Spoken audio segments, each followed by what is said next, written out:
Hi everybody, welcome back to 30 Days Until Done. My name is John Branningham. We're working on Paul Klee. Up above we have the doll, which is an interesting thing. I don't know what exactly he meant by this. I've got my own interpretation. The doll is one of the most flat pieces he has, which is strange because Klee is often doing things that are thought of as not having depth, but there's a flatness to that, and there's especially around the eyes.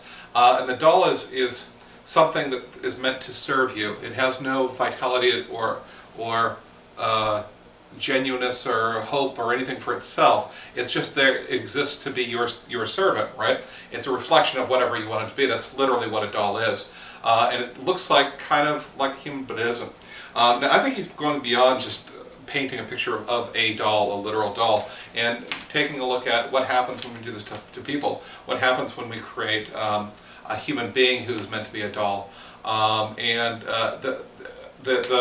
If this is a human being, she has been absolutely robbed of her humanity, right? The idea of making somebody into this thing that's meant to reflect what you want would be great.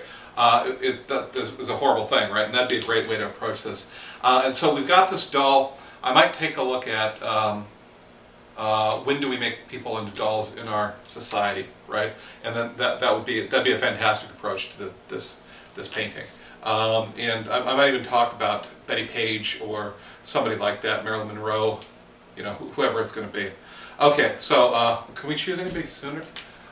Kim Kardashian, right? She seems to be doing this to herself, and she's got as much autonomy as any woman I've ever heard of, but she's kind of made herself into this thing.